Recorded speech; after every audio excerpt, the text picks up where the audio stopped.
নমস্কার এভরিওয়ান, সবাইকে ওয়েলকাম করছি নতুন একটি রেসিপি দেখার জন্য।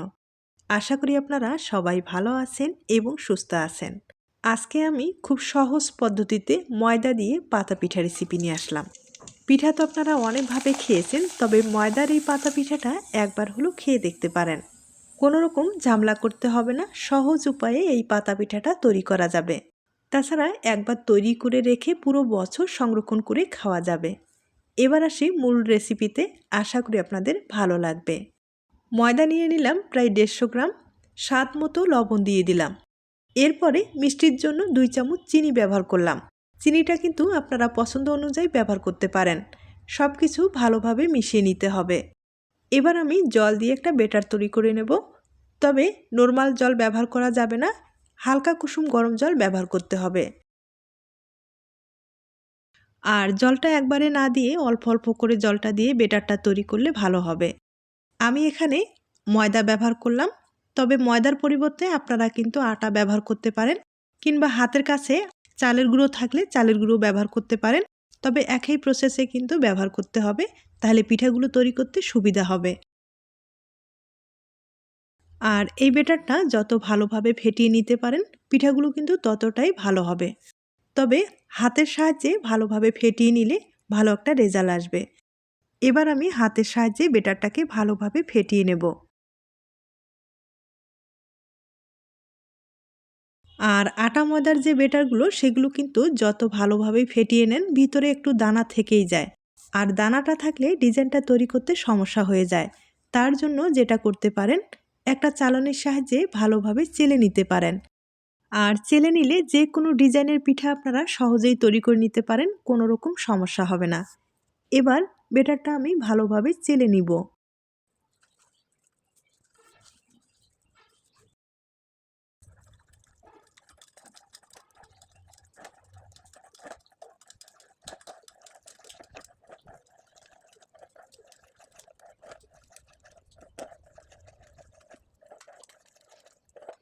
ব্যাটারটা আমি খুব ভালোভাবে চেলে নিলাম। আর দেখতেই পাচ্ছেন ভিতরে কিন্তু অনেকটা দানা রয়ে গেছে। এই দানাগুলো থাকলে ডিজাইনটা তৈরি করতে সমস্যা হয়ে যেত।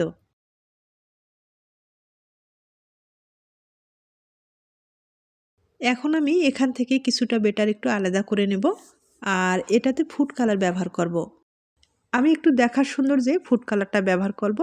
তবে আপনাদের পছন্দ হলে দিয়ে দিবেন, না হলে স্কিপ করতে পারেন, কোনো সমস্যা নেই।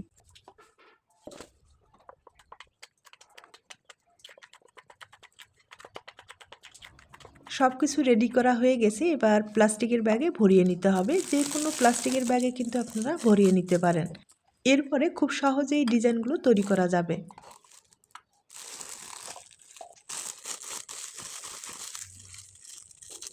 সব কিছু রেডি করে নিলাম। এবার লাগবে কাঁঠাল পাতা।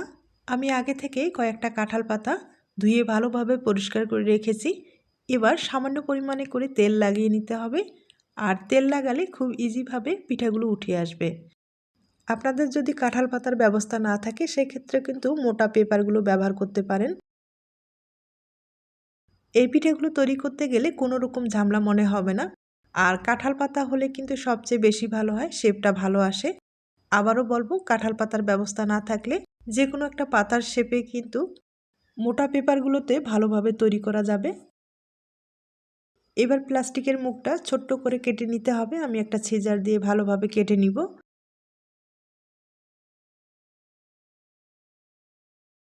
মনে হচ্ছে একবারে চিকন হয়ে গেছে, আরও সামান্য পরিমাণে একটু কেটে নিব। আর এবার কিন্তু ঠিক আছে। এখন ডিজাইনটা তৈরি করে দেখিয়ে দিচ্ছি। একবারে কিন্তু সাদামাঠা ডিজাইন আপনাদের পছন্দ হলে ট্রাই করতে পারেন। আমি আপনাদের কয়েকটা ডিজাইন তৈরি করে দেখিয়ে দেব। যদি আপনাদের পছন্দ হয়ে থাকে তাহলে এই ডিজাইনে তৈরি করে পিঠা বানিয়ে নিতে পারেন, কিংবা আপনাদের মনের মতো করে ডিজাইন তৈরি করে পিঠা বানিয়ে নিতে পারেন।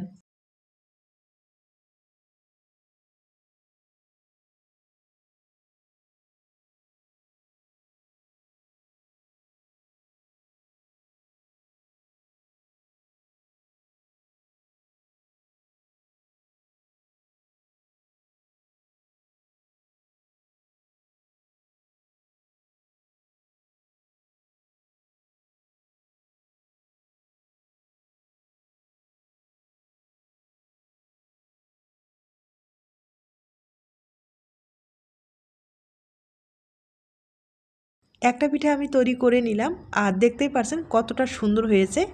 একইভাবে আমি আরও কয়েকটা ডিজাইন তৈরি করে দেখিয়ে দিচ্ছি।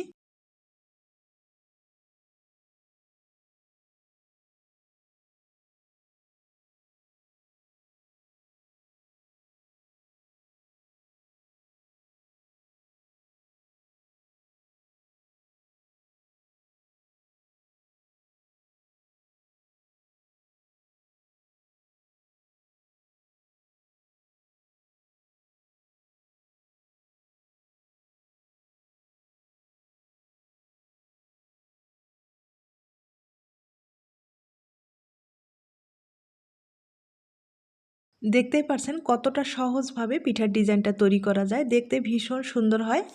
তাছাড়া এই পিঠাগুলো কিন্তু আপনারা চাইলে সিরিঞ্জ দিয়েও তৈরি করতে পারেন, আর সিরিঞ্জের সাহায্যে তৈরি করলেও কিন্তু দেখতে ভালোই লাগবে, তবে ডিজাইনটা একটু চিকন হবে, দেখতে ভালোই লাগবে। আর যদি সিরিঞ্জ না থাকে সেক্ষেত্রে প্লাস্টিকের ব্যাগ, যে কোনো প্লাস্টিকের ব্যাগ ব্যবহার করে পিঠাগুলো বানিয়ে নিতে পারেন।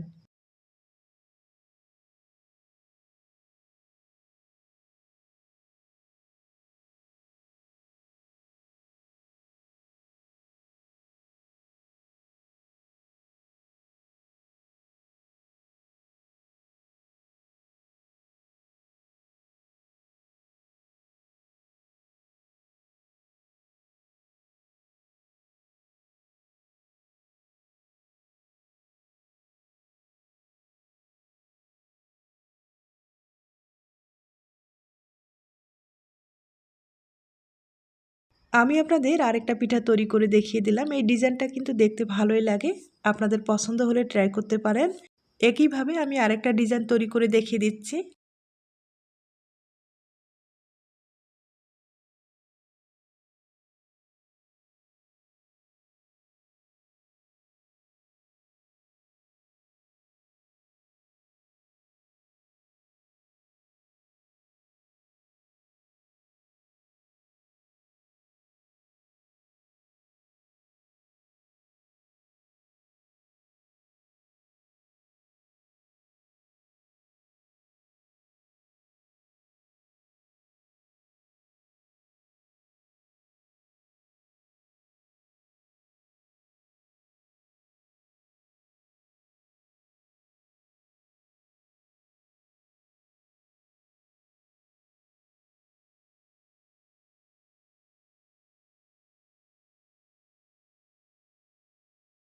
আমি আপনাদের কয়েকটা ডিজাইন তৈরি করে দেখিয়ে দিলাম, এর মধ্যে পছন্দ হলে কিন্তু ডিজাইন তৈরি করে পিঠা বানিয়ে নিতে পারেন।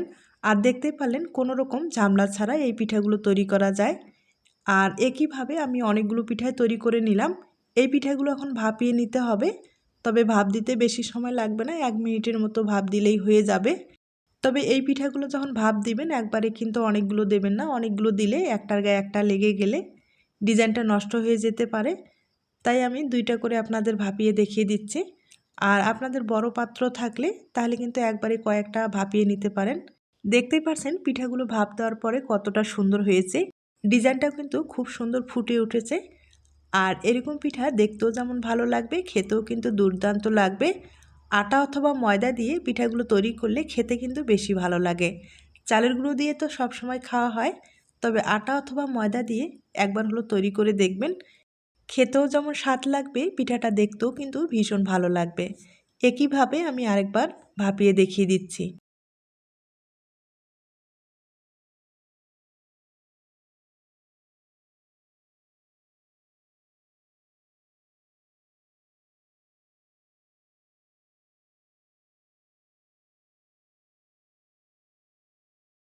আমি আপনাদের 2বার ভাপিয়ে দেখিয়ে দিলাম, আর এবার পাতা থেকে পিঠাগুলোকে আলাদা করে দেখিয়ে দিচ্ছি। একইভাবে আমি কিন্তু অনেকগুলো পিঠাই ভাপিয়ে নিলাম। এখন এই পিঠাগুলো পাতা থেকে আলাদা করার পরে রোদ্রে শুকাতে হবে, আর রোদ্রে শুকালেই কিন্তু আপনারা দীর্ঘদিন পর্যন্ত সংরক্ষণ করতে পারবেন। এখনও অনেকগুলো পিঠা ভাপিয়ে নেওয়ার বাকি আছে, তবে কয়েকটা পিঠা আমি আপনাদের পাতা থেকে আলাদা করে দেখিয়ে দিচ্ছি।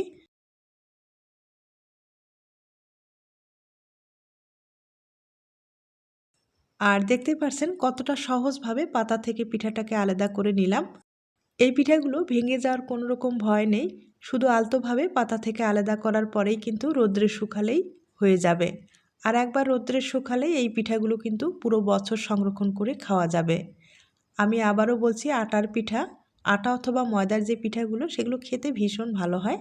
তাছাড়া সবসময় যেহেতু চালের গুঁড়ো দিয়ে তৈরি করা হয়, একবার হলেও আটা অথবা ময়দা দিয়ে এই পিঠাগুলো তৈরি করে নিতে পারেন। আমি আবারও বলছি, খেতে ভীষণ সুস্বাদু হয়। এই পিঠাগুলো পাতা থেকে আলাদা করার পরে রোদ্রে শুকিয়ে নেব। তবে এখনও যেহেতু আমার অনেকগুলো ভাপিয়ে নেওয়ার বাকি আছে, সবগুলো একবারেই আমি রোদ্রে শুকিয়ে আপনাদের দেখিয়ে দিচ্ছি। আমি পিঠাগুলো রোদ্রে শুকিয়ে নিলাম, আর একদিনের মতো সময় লেগেছে রোদ্রে শুকাতে। তবে আপনারা দীর্ঘদিন পর্যন্ত সংরক্ষণ করতে চাইলে সেক্ষেত্রে 2 দিন ধরে রোদ্রে শুকাতে হবে। আর রোদ্রে শুকালেই আপনারা পুরো বছর সংরক্ষণ করতে পারবেন।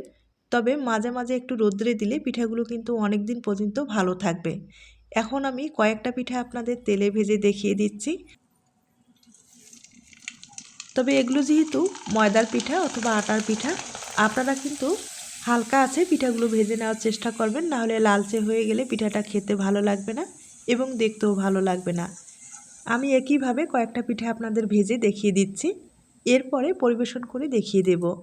তার আগে ছোট্ট একটা রিকোয়েস্ট থাকবে, পিঠার এই রেসিপিটি আপনাদের কাছে যদি ভালো লেগে থাকে বা আপনার কোনো উপকারে আসতে পারে, তাহলে কিন্তু একটা লাইক দিতে পারেন।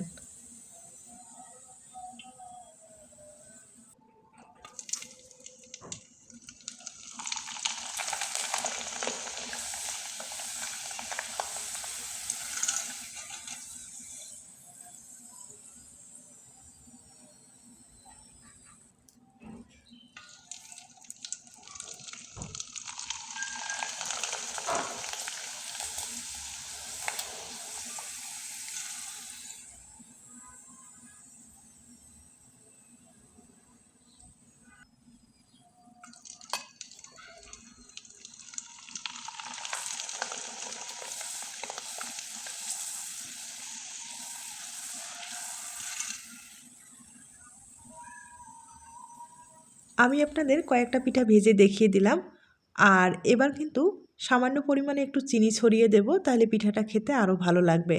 আর যেহেতু আগেই চিনি দেওয়া রয়েছে, এরপরেও সামান্য পরিমাণে একটু চিনি দিয়ে দিলাম। আর এখন 2টা পিঠা আপনাদের ভেঙে দেখিয়ে দিচ্ছি। আর পিঠাগুলো যতটা হালকা ততটাই কিন্তু মুচমুচে হয়েছে। একইভাবে আমি আরেকটা পিঠা আপনাদের ভেঙে দেখিয়ে দিচ্ছি। দেখতেই পাচ্ছেন কতটা মুচমুচে হয়েছে। আজ তাহলে এ পর্যন্ত, নতুন কোনো রেসিপির সাথে আবার দেখা হবে।